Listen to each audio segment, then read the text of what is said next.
आम आदमी पार्टीच्या नेत्यांवरच आता आरोप होत आहेत, कारण की भ्रष्टाचाराच्या लढ्यात अंजली दमानिया यांच्यासोबत असलेले अजय माथनकर आणि त्यांचे वडील विजय माथनकर यांच्यावर आधीच विविध घोटाळ्यांमध्ये सहभागी असल्याचे आरोप आपचे नागपूरचे बंडखोर नेते मोहन कारेमोरे यांनी केला आहे। इतकंच नाही तर निवृत्त सनदी अधिकारी असलेले विजय माथनकर हे 2G घोटाळ्यात अडकलेल्या शहीद बलवा यांच्या डीबी रियालिटीज मध्ये संचालक असल्याचा आरोप देखील कारेमोरे यांनी केला आहे। आपण सोडून सर्वच भ्रष्ट असल्याचा कांगावा करणाऱ्या आम आदमी पार्टीच्या नेत्यांना अण्णा हजारे यांनी आधीच कानपिचक्या दिल्या होत्या।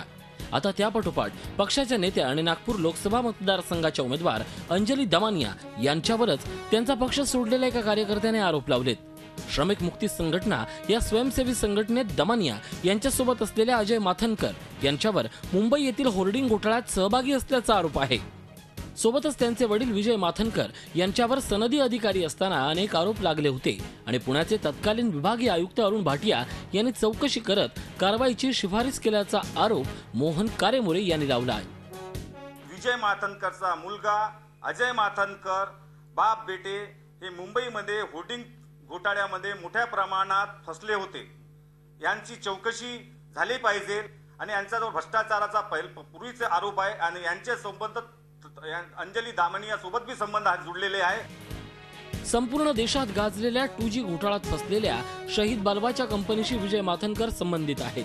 त्यामुळे कुठलाही पुरावा न देता राजकीय नेत्यांवर भ्रष्टाचाराचे आरोप लावणाऱ्या आम आदमी पक्षाच्या नेत्यांना आपल्या सहकाऱ्यांवर असलेले आरोप आणि अशा प्रकरणात असलेला त्यांचा सहभाग दिसत नाही का, हा एक प्रश्न उपस्थित झालाय।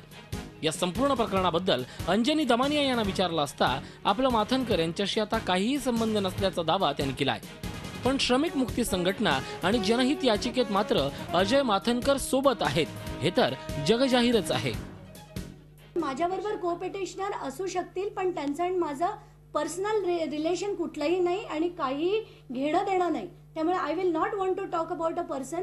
आणि in fact we recently had this over it की त्यांनी माझे काही इरिगेशनचे पेपर्स बीजेपीला नेऊन दिले, त्याच्यावर माझे आणि त्यांचे बरेच वादही झाले।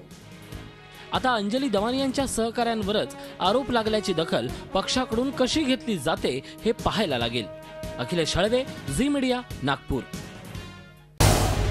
झी 24 तास रहा एक पाऊल पुढे।